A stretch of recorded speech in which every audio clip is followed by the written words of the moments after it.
નમસ્તે વિદ્યાર્થી મિત્રો, સૌને મારા જય શ્રી કૃષ્ણ. વિદ્યાર્થી મિત્રો, આજે આપણે ચિત્ર ઓળખી અને સાચું નામ લખો એ વિશે શીખવાના છે.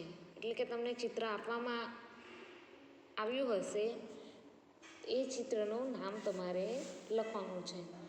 જેવી રીતના આપણે ચિત્ર ઓળખીને મૂળાક્ષર લખતા હતા, એ જ રીતે હવે એનું નામ લખવાનું છે. આ શેનું ચિત્ર છે?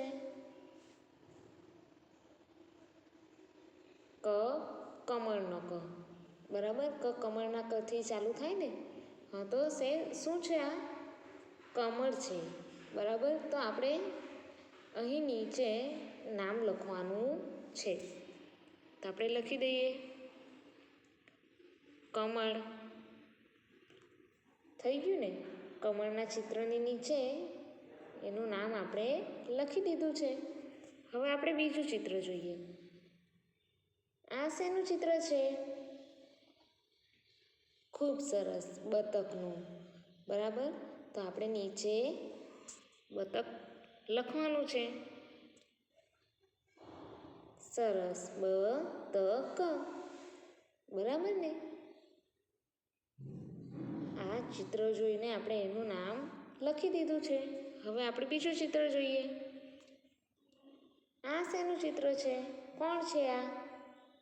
મગર. સરસ, તો આપણે મગરનું નામ પણ લખી દઈએ. મગર. મગર. બરાબર ને? આપણે મગરનું ચિત્ર ઓળખીને એનું નામ લખી દીધું છે. આ શેનું ચિત્ર છે?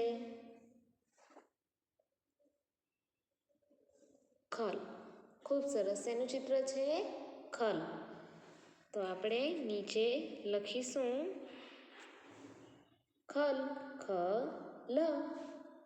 લખી દીધું છે. બરાબર, આ જ રીતે તમારી ચોપડીમાં પણ અલગ અલગ ચિત્રો આપેલા હશે અને એની નીચે નામ લખવાનું હશે. બરાબર ને? તો એ પહેલાં તો ચિત્રની ઓળખ કરવાની છે અને ત્યારબાદ એનું નામ લખવાનું છે. બરાબર ને? આપ સૌ બાળકોએ મારો વિડીયો ખૂબ જ ધ્યાનથી અને શાંતિપૂર્વક જોયો એ બદલ આપ સૌ બાળકોનો ખૂબ ખૂબ આભાર.